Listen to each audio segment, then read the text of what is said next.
we like to borrow the identities that our parents give us, or that Mhm. maybe our pastors or our teachers, and we never take the opportunity to seek really what's in here and who am I. So it's critical to tap into that identity piece. They're just so programmed to think that the environment of chaos that they're in is how life is. They haven't Mhm. seen anything else. So let me say Sure. this: exposure to something new is different for those individuals to know that they're not in the right place.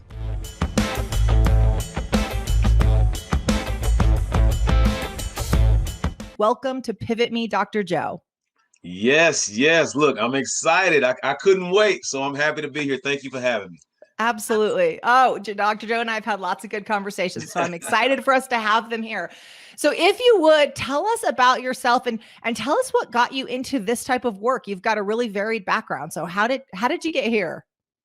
Well, I always love to share with people, like you said in my bio, I've been blessed and I've had the luxury to work with, several Fortune 500 companies, institutions like the University of Michigan, UCLA, and countless entrepreneurs and individuals. And what I always share with people is my background as an athlete really brought me to this work. I used Mm. to play ball in high school and college, had opportunities to work out for in front of some NFL teams. And when that didn't work, life happens, right? Life happens. And I knew after working in K through 12, after working in corporate America, after working in Mhm. higher education, I knew that I needed to find a career that gave me the same high as Mm. playing sports. And that was speaking, training, and doing the work that I do with a lot of unfulfilled career professionals to help them unleash their purpose. That is amazing. And that's such a good point because I think so many people who after that athletic career or whatever that ends up developing into, then they're kind of searching for that high. And when they don't find it, they can feel pretty unfulfilled. Is that something that also happened to you and that's why you now help people with it? Or is it just that you saw this need out in the marketplace and you're like, I can really help people with this? Well, both, but I'll start with absolutely. When I was done playing, I was like, what am I going to do? What And, next? and when your identity is caught up in Hmm. being an athlete, or some individuals, for instance, let's take mothers or parents. Sometimes a mother, their identity is so tapped into only being a mother, and there's so Hmm. many other layers to themselves, right? And Hmm. so when my identity was caught up in being an athlete, it was important for me to say, you know what? I need to do something different. And then when I got into it, I said, I need to help others so they don't become stuck like I was. Yeah. It's amazing how we're best positioned to help those who were us just a few years ago, right? Yep. Yeah. So one of the things we talk about, kind of to jump into the pivot me content, is we talk a lot about these pivots in our lives, and we'll get into that in a second. But what I love that you already addressed is when we talk about something happen and we make a change in our career or our relationships, we often talk about the identity piece. So I'm glad you touched on that right away because people think the struggle is the skill set you need or additional education, but really one of the toughest things to navigate is the identity change. How Oh, did you navigate that and how do you help people? oh my goodness. That is essential, right? Because Yeah. identity is answering that question of who are you or who am I? And a Hmm. lot of times when people ask us that question that sounds so simple, we begin to talk about all the things that are on our resume. And in Yeah. reality is for me, the foundation of understanding who you are is to begin to describe yourself with adjectives, right? Don't Hmm. say what you do. Don't say right some of the roles that you have, but begin to describe yourself with adjectives. And identity is important because once again, some of us we like to borrow the identities that our parents give us, or that Hmm. maybe our pastors or our teachers, and we never take the opportunity to seek really what's in here and who am I. So it's critical to tap into that identity piece. Yeah. Yeah. And it's interesting because a lot of people don't realize they're bumping up against their identity, right? So whether that's I was in the corporate world and then I went out and started a business, but I was this, successful 6, 7 figure executive. And now how do I switch that identity? Or you mentioned mothers, someone who's got this thriving career and they become a mother. How do they struggle with that identity shift? Or maybe they stayed home and then they re-enter the workplace. Those are all people immediately think, okay, what skills do I need? But it's usually, how do I switch my identity? Is there a couple of tips that you can give on maybe what helped you in switching that, in reframing that? You mentioned that describe yourself as adjectives.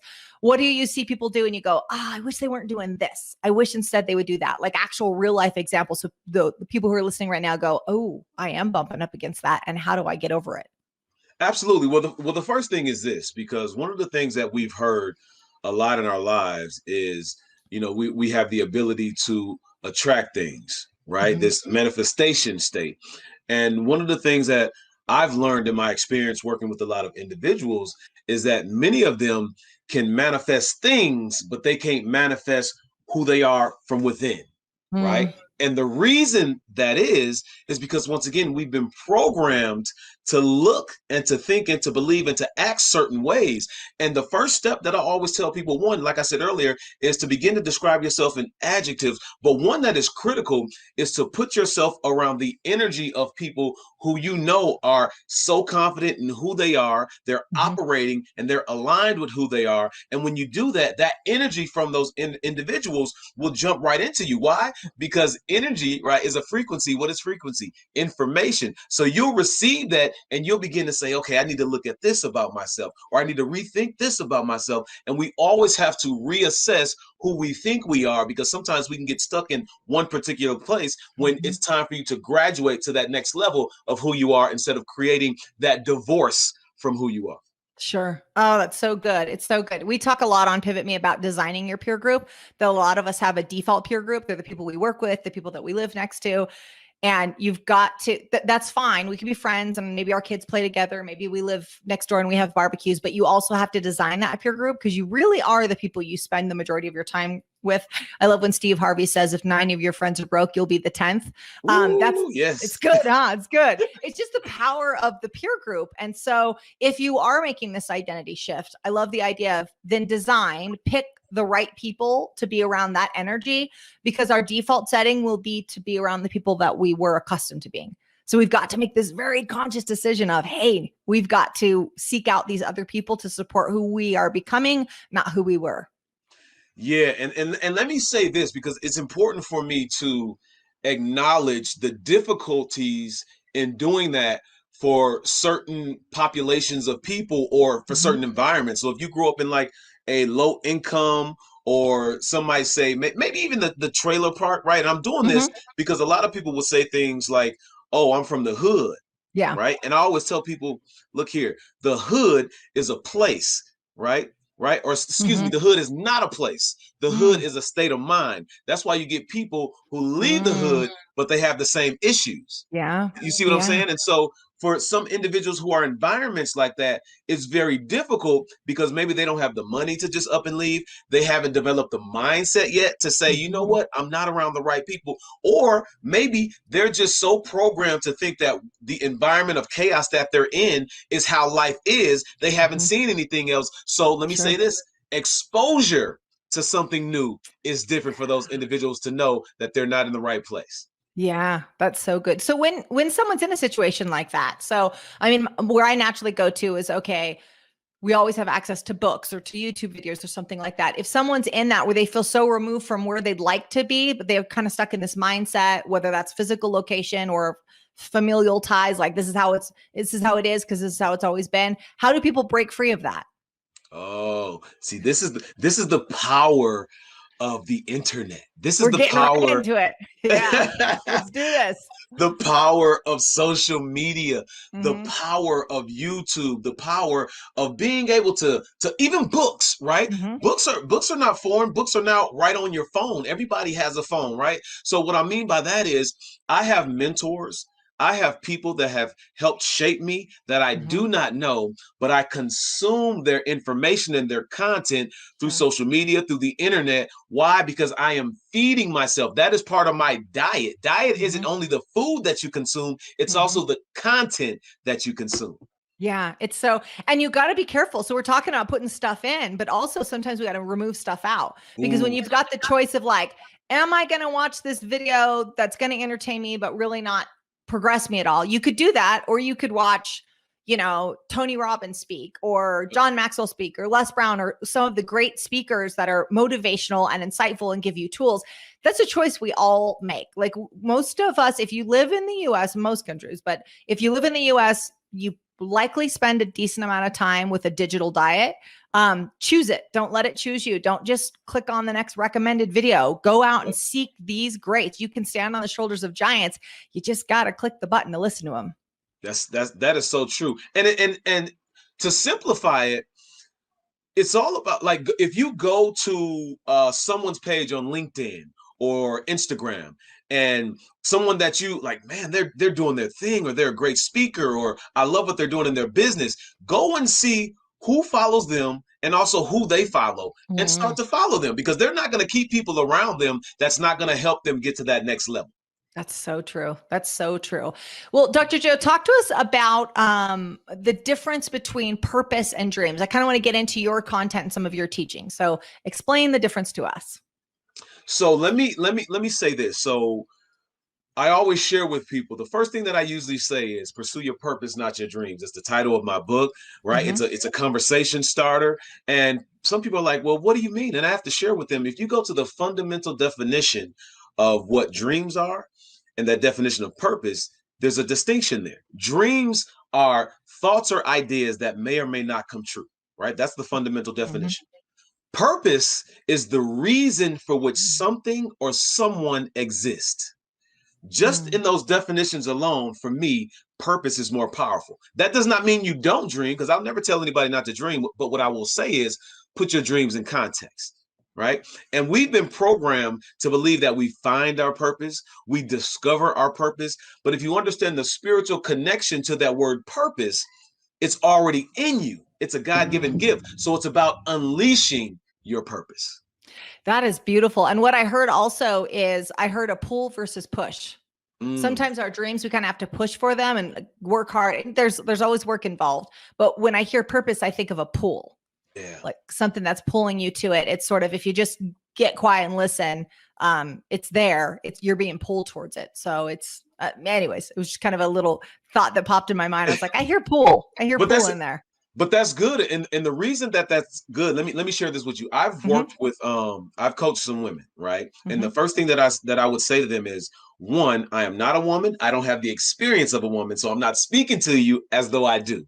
Sure. But what I would say is, if in my experience working with women particularly, for a lot of them, either they became parents, and so they were so focused on being a parent, or maybe they got married or a long-term relationship. They became focused on being the best partner, or they were career-driven women when they were so focused on, right, going up in their careers or building their business. And a lot of them forgot about what it is that they really wanted to do when they were younger.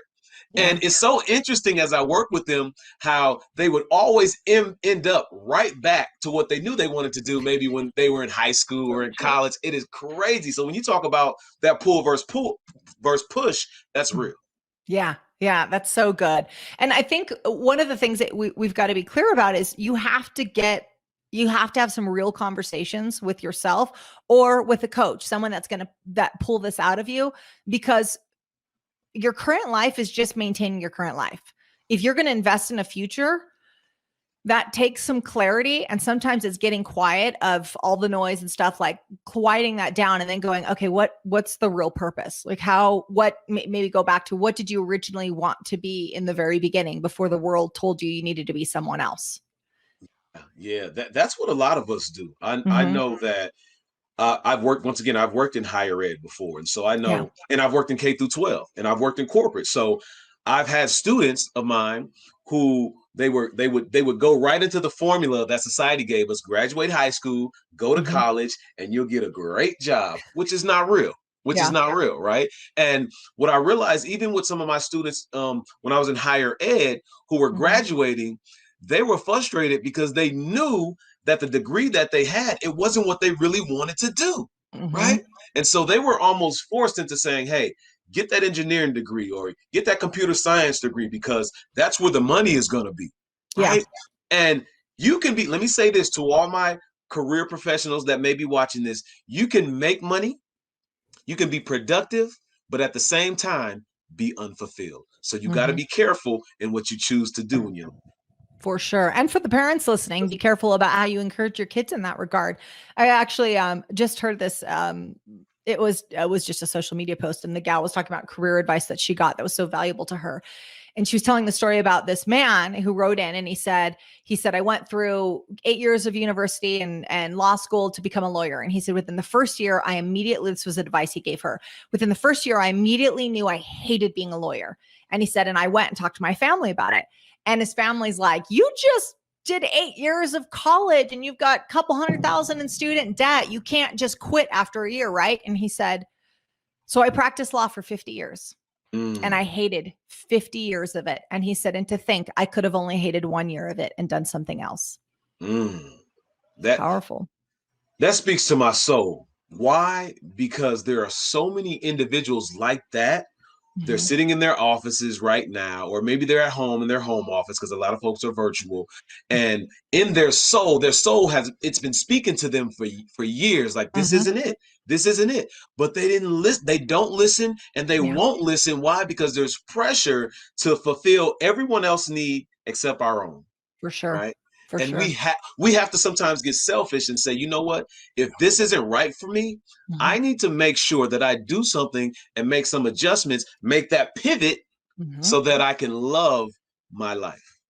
And the truth is if you don't listen, because we got lots of examples, you open up your door, you're going to see 50 examples of people who aren't listening, right? Who are doing something that they feel like they're obligated to, either, well, this is just how it is, or this was what my parents expected of me, or now I've got, a wife and kids, and this is just how I need to support them. There's lots of examples of that. But here is the thing. When you know you're supposed to be doing something else and you're not honoring that, and you're not listening to it, it eats away at you, and you start doing things, you start self-sabotaging because you're trying to quiet that pull. And that can be gambling, that can be drugs, that can be alcohol. I mean, there's lots of people who are just trying to quiet that noise with alcohol. And I'm not shaming alcohol at all, but if we're using it as a tool to quiet something inside of us that we know needs to get out, it can really mess up your life, Yeah. I mean, I'm just sitting here thinking about one of my first or second years in graduate school, my master's degree. I think might have been my first. I thought I wanted to be a principal, right? And this is what a lot of individuals should do to prevent them from doing something long-term that they know they really don't want to do. I thought I wanted to be a principal, and I set up an opportunity to go spend one day inside the school with the principal. Within the first hour, I said, absolutely not. Right. So it took me just a couple of hours to go and actually do what I thought I wanted to do to convince me to say, this isn't it. So that's one tool people can use. Yeah, that's so true. I'm going to switch over. I just realized I'm on my wrong camera. So we're going to switch this over real quick, Joe. I'm so glad you did that though, Joe, because so many people skip that stage. It's like, and whether that's adults or kids. I mean, my kids want to be a veterinarian. And I was like, well, luckily we know a couple of them. So you're going to spend a day shadowing them and see if this is really what you want to do. Cause it's not really, you got to know what it's really like before you go pursue it. Otherwise, the combination of time and finance and expectations of yourself and others will create this perfect storm and lock you into a career you never wanted to do. You never knew it was going to be like this. And then once you realize, you're like, oh shit, now I'm committed. Like I can't get out of this, right? I would almost argue that we're almost, and you're going to hear me use this word programmed a lot, because just because we're human, right, we're similar to computers, cell phones, right? Sure. We're programmed. We get programmed. And I think many of us are programmed to feel like once we start something, we need to finish it. But the reality is, I understand that concept for certain things, but once you start something and you don't like it, you got to get out of there. You got to get out of there, because especially in your professional life, because you spend a lot of time in your professional life. If your professional life is not where you want it, it's going to definitely impact every other area of your life, especially your personal life. For sure. Don't be that lawyer that invests 50 years practicing law. Be the lawyer that invests one and goes, well, I'm out. This That's wasn't for right. me. It wasn't for me. So help us understand. One thing that you talk on is individual healing is so important and how it directly connects to purpose and profit. So talk to us about that. And again, you've got the unique perspective of speaking from, I've worked in the school district. I'm watching these young minds get formed to college. Now they're cutting their teeth on their profession to Fortune 500 companies. So give us some insight from there. Yeah, so let me share this from a personal journey. Mm-hmm. Um, Into 2019, my partner and I, we were going through a rough patch, and it was probably about to be over. And I remember getting off stage in the fall of 2019, and I just felt like a total contradiction. I was speaking, I got off stage, and I just felt like a total contradiction because I knew that my home life wasn't where it needed to be. Right. Mm-hmm. And so what I did was I said, you know what? I am not going to look outwardly. I had to say, what is wrong with me? What am I doing or not doing that's making me feel this way? And so I started therapy. I was going to therapy twice a week. My family and I had the opportunity to go on a show on Oprah's network called Iyanla Fix My Life, all about healing. And I just started this journey of individual healing.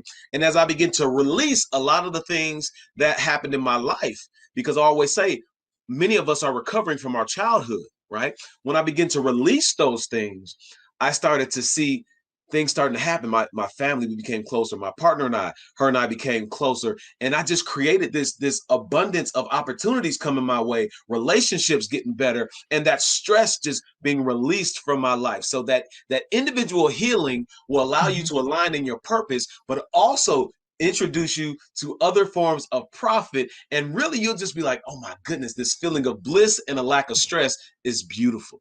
Yeah. Yeah.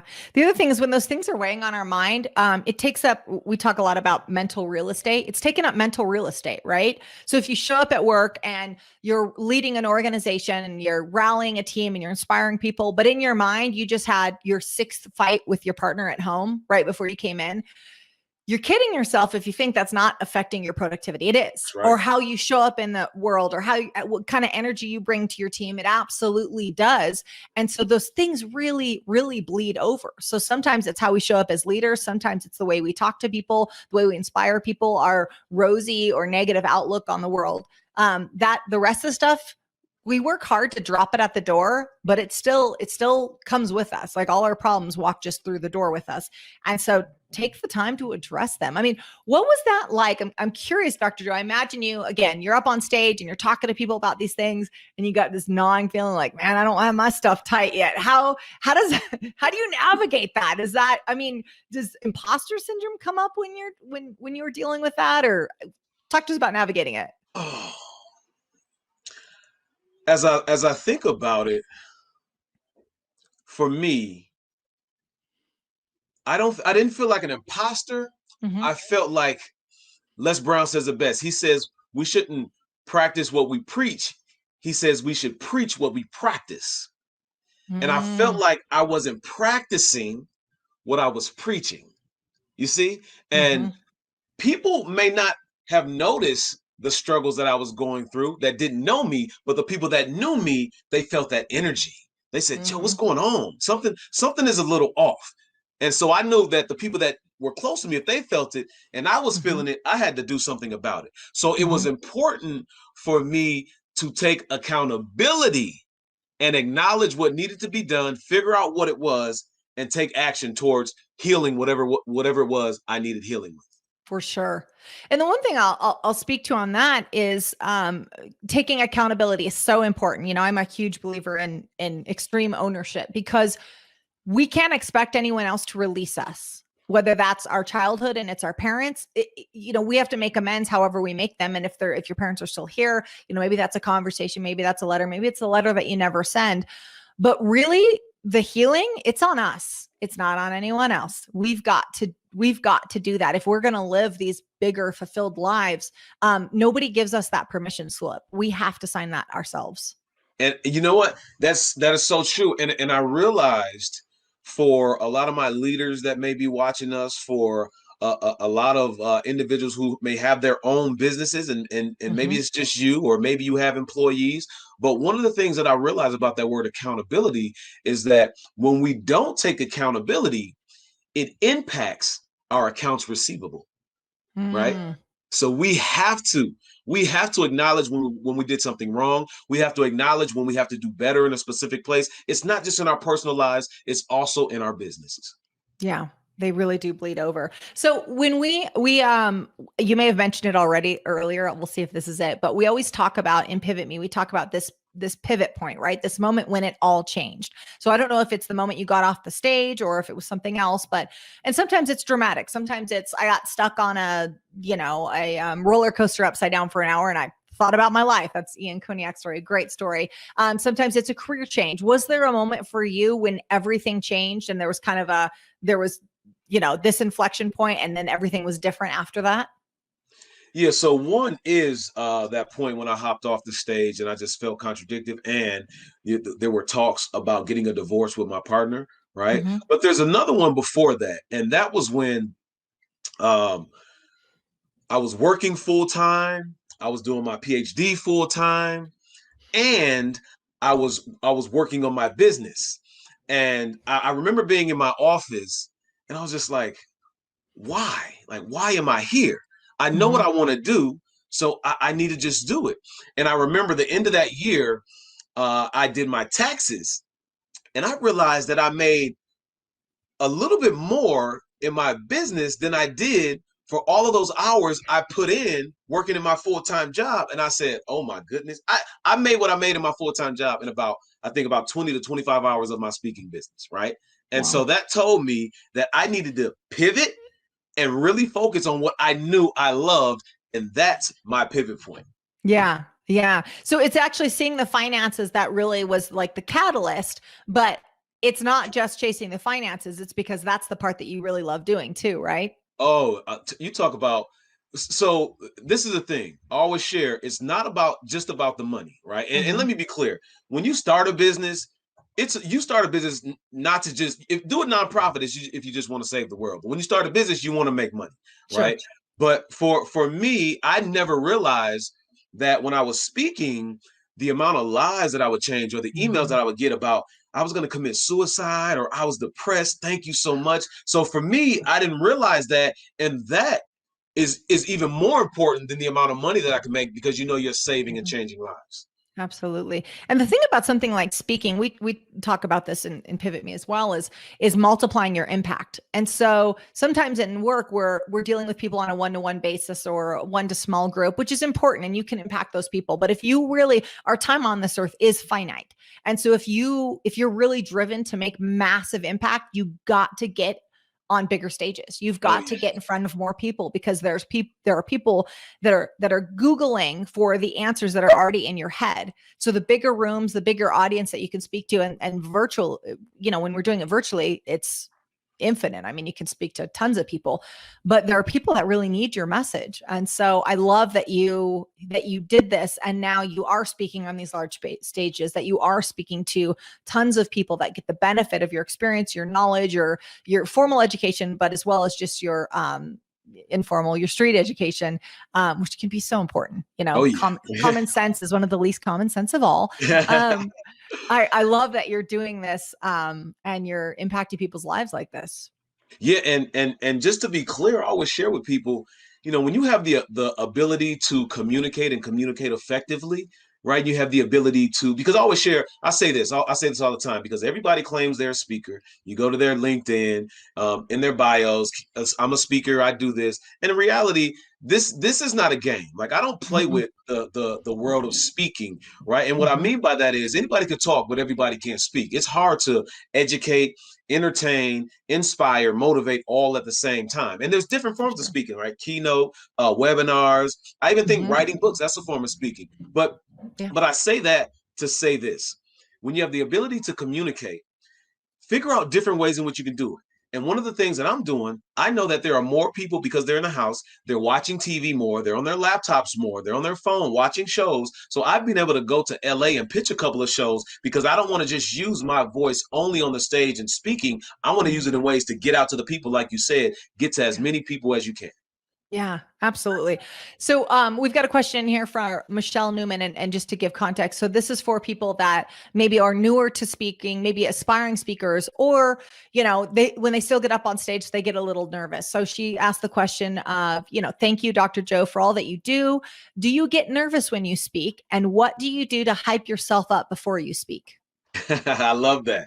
I love that. So I don't really get nervous anymore, but I Mhm. get these butterflies. And the Yeah, same butterflies that I would get when I was getting ready to go out on the field when I played football or when I yeah. used to play basketball, it's the same butterflies. And what I always do, because one of the tricks that I use is before the event, sometimes some people might not know who I am, right? I'm not a some people recognize President Obama and he goes out into the room, everyone's going to know who he is. But one of Sure. the things that I've been able to do is sometimes I'll just go in the audience or in the hallways and just talk to people. They don't even know that I'm the speaker. I'll just go talk to Mhm. them, right? And then right before I'm going on stage, I just need about 5 minutes of quiet time to just get into my head and get into that mode so I can go out there, flush those butterflies out and kill it. Yeah, absolutely. Oh, do you use any music? I know a lot of speakers, we enjoy music right before. Do you ever use a song?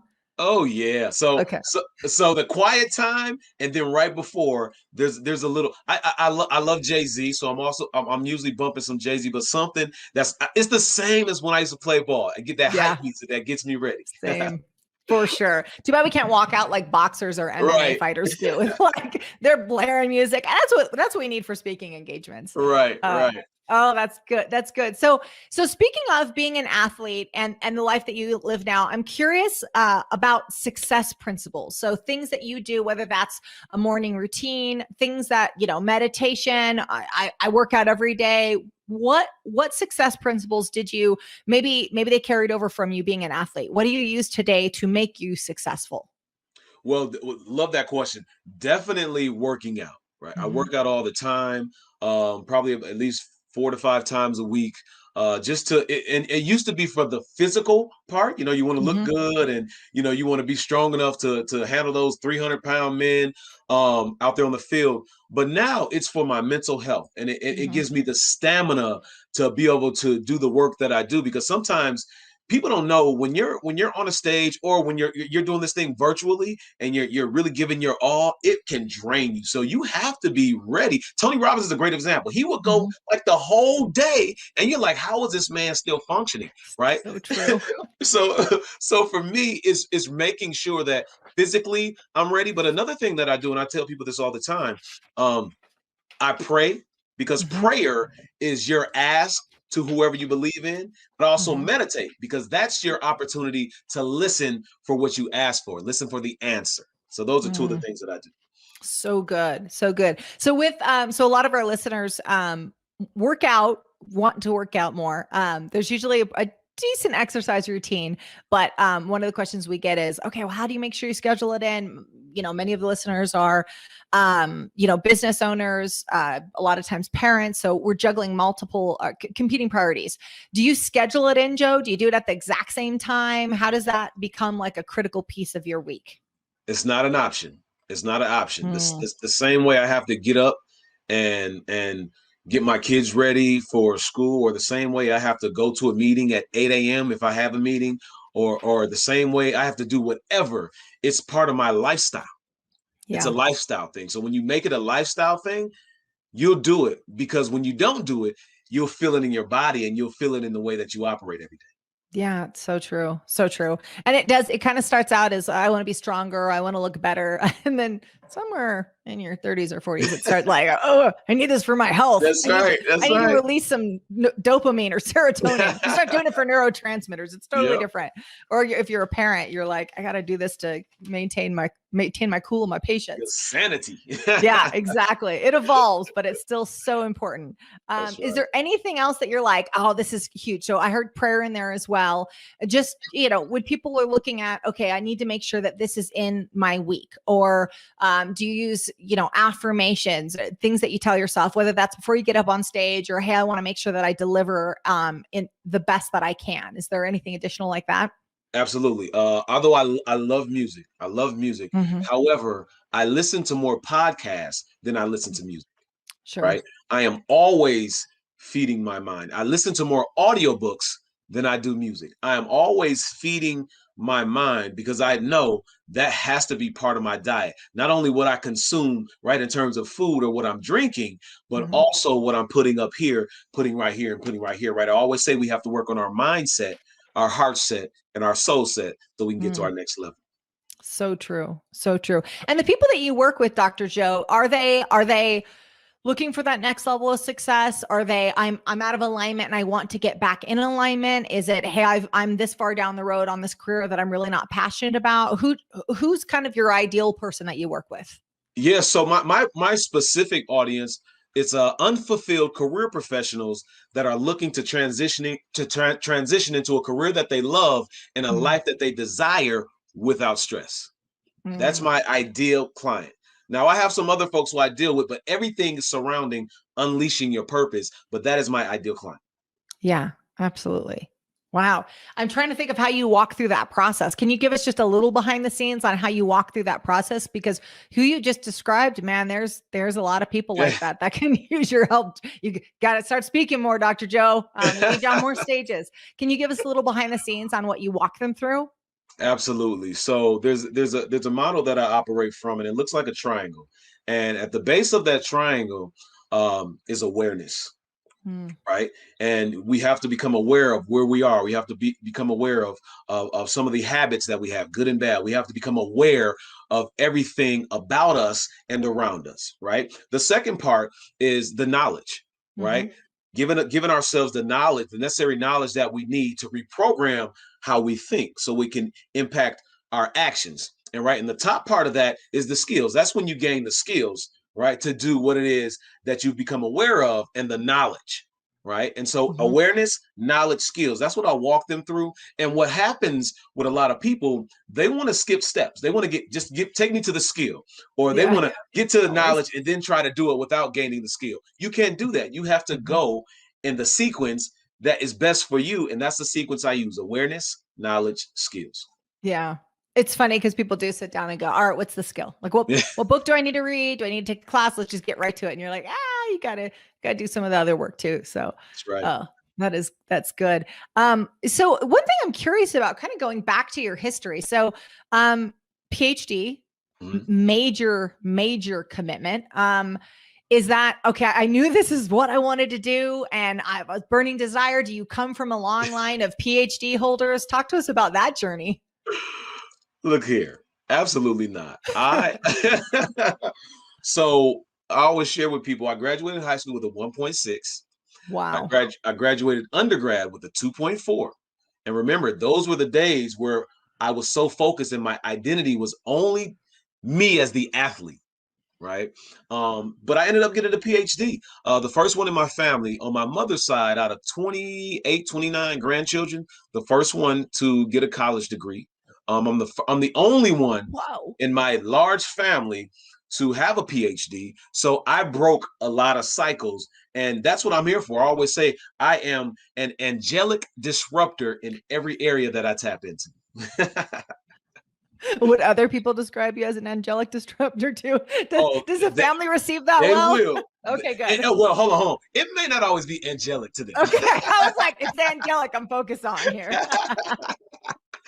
Oh Oh, man. So oh gosh, I'm so glad I asked that question, Dr. Joe, because I'm just thinking about this 1.6 GPA high school, 2.4 undergrad. Most people, first they would have stopped at high school. They would have said, I'm not good at that. I'm not good at school. I'm not academic. I'm an athlete. Like I will chase the ball like no one's business, but I'm not going to do algebra or trigonometry. yeah. I mean, talk about breaking some norms there in that, when we struggle in high school, we think, oh, I'm going to struggle in college. And then you get the 2.4 in undergrad, which is a huge step up, but still a lot of people won't make that jump of, and now I'm going to go do more. I'm going to go to like the pinnacle of higher education. I mean, how did you make that transition? Plus, I would love for you to speak to, if you didn't come from a background, if you're first generation to do this kind of stuff, I mean, were people supportive over that? You know, were they going, yeah, Joe's going to be our first doctor? Or they're like, nah, it's not worth it. So I'll say this, the best thing that I ever did when I came out of high school, I didn't have the grades to go straight to a Division I. So I went to a community college. But in that time, and I took, you know, 0 level 100 courses, which is almost like you're repeating some of the courses in high school. I did that, but it gave me the confidence to say, I can actually do this. I can actually do this. Now, was I a straight A student in college? No, but it gave me the confidence to stick to it and to be able to get through. Right. And I'll say this. I have one of the best families, and I'm pretty sure, you know, other folks will say that as well. But my family, they always said to me, you're going to do some major things. Right. And so the support of my mother, my father, even though they weren't together, my aunts, my uncles, my grandparents, right? The support that I had from my family was great. Now, the funny thing is, now when I try to say, hey, well, how about you look at it this way? They'll say to me, oh, you think because you have a PhD? I'm like, well, what do you mean? I'm just giving you another perspective. So it's always funny once you do get a terminal degree, people assume that you think you know everything. They're like, we should have never encouraged him to do that. Now I think he knows the answer to everything. He's good at trivia night, but besides that, don't let him speak in your life. That's one of the things I was going to ask you is, was there someone who encouraged you? And it sounds like you've got a whole host of people that really said, hey, there's something in you. I mean, I can't help but think going from high school to college that when you're sitting in a college class, and if you struggled in high school, that you're looking around going, I'm a fish out of water. I mean, did you experience that? And if so, how did you overcome it? Well, I think during that time, you know, I was only 17, 18 years old when I got to my freshman year in college. And for me, I was so upset that I did not go to a larger college, even though some of them called me, but I didn't have the grades, that I committed to saying, I'm going to make it no matter what. And so I've always had the utmost confidence in my abilities, especially in sports. And I almost transitioned that mindset to say, whatever you have to do, you're going to get through this. And once again, I wasn't an A student, but I got through college. That's so good that you translated that confidence from sports into academia, because so many people will silo those like, oh, I'm really good at this, but I'm not good at that. And if they realize that it's like, no, it's not that you're good at football. It's that you're good at discipline. It's that you're good at goal setting. If people just translate those skills over to every area in their life, then we get the benefit of all the hard work that we've done. But where we get caught is we silo them. Like, oh, I was really good at this one obscure thing, or I'm good at this thing over here that's not going to apply to the rest of my adult life. No, you're good at putting your mind to something. You're good at grit. You're good at tenacity, and apply those through the rest of your life, and you'll do just fine. Talk to them. Now you speaking my language now. I love it. I love it. That's so true. Those skills, those transferable skills, people forget about them, right? Being able to work in a team, right? Being able to look at a game plan and say, okay, this is what we have to create, and then execute the game plan. Like, it's the same. That's what we do in businesses, right? And so people forget that. And just like you said, if they transfer these skills from other areas of their life and don't silo them, I'm telling you, they will win in any area that they tap into. Oh, that is so good. That is so good. So, okay, there's so many more questions I want to be respectful of our time slot, Dr. Joe, but I'm like, there's so many questions I want to ask, because I love stories where people totally have broken out of the norm. Like, all right, this is how the people before me went. This is how I thought my trajectory was going to go. And then I took a totally different path. It's so incredibly powerful. A couple more questions, and then I want to talk about where people can connect with you. How much...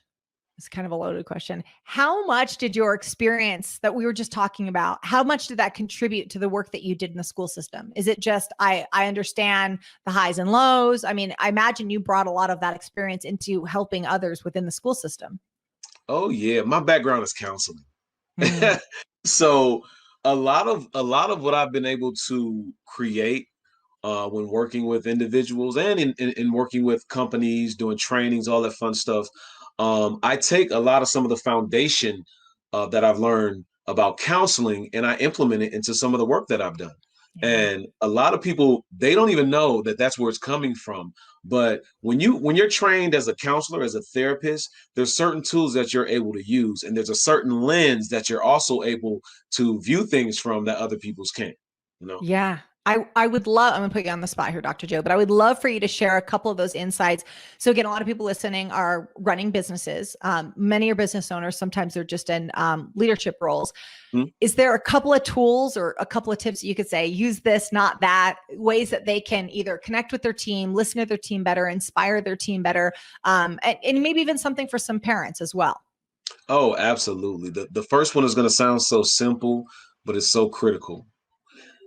You have, right, two ears and one mouth. But too many of us, we talk too much. Let me say it even better. We talk too damn much, right? Yeah. Sit back That's a sometimes. soundbite, Ben. Hear that? You heard it right here. So true. Sit back and listen, right? Allow people to speak to you.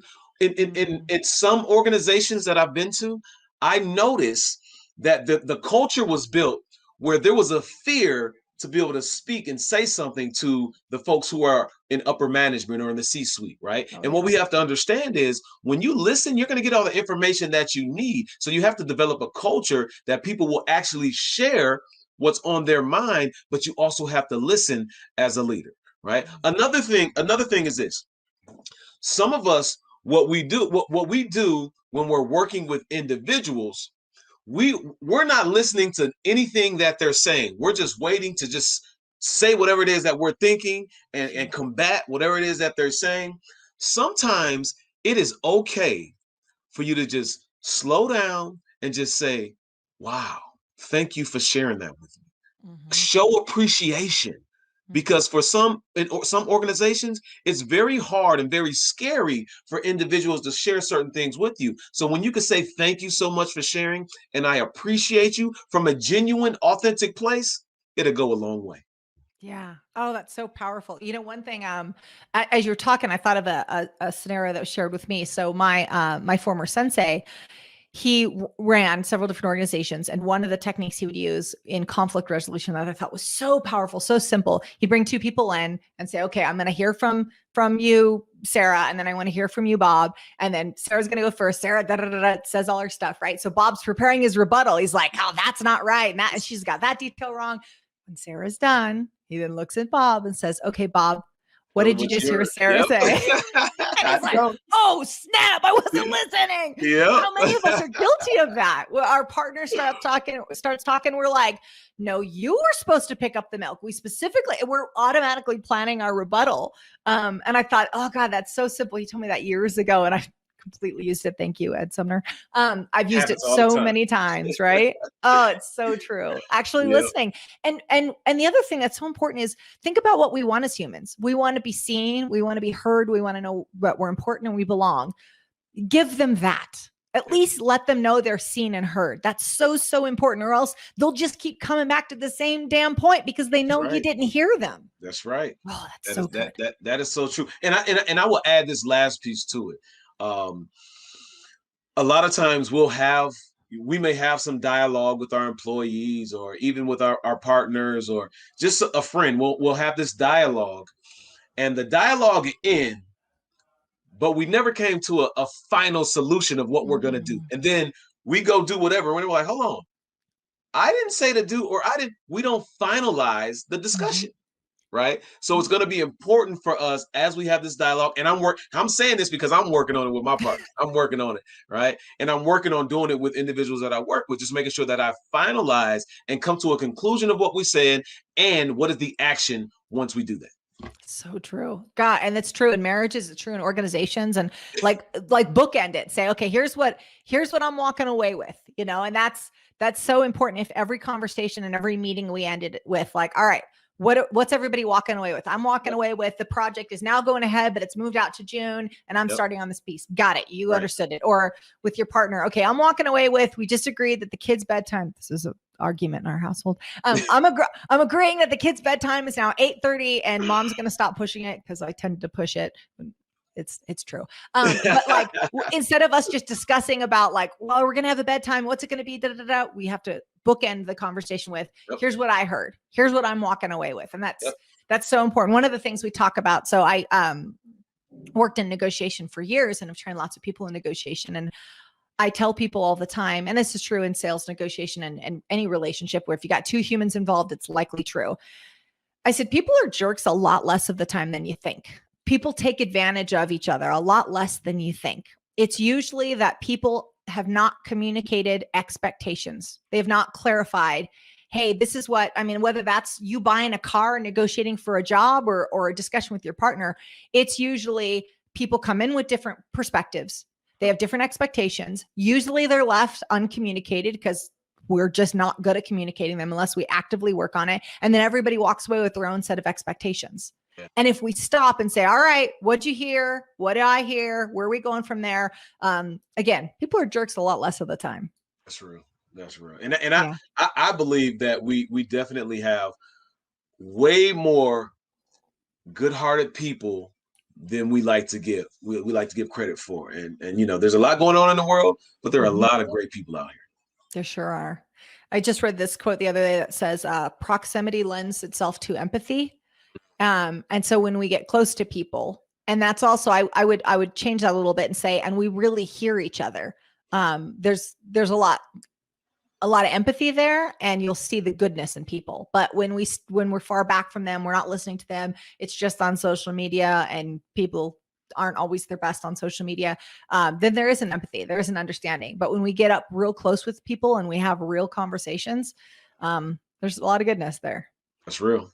Would love to know what your thoughts are on this video. Share with us what your favorite part was, maybe the part that you learned the most. Love to see it in the comment down below. And we set up the next video for you. So jump over to the next video and we'll level up together. Thanks.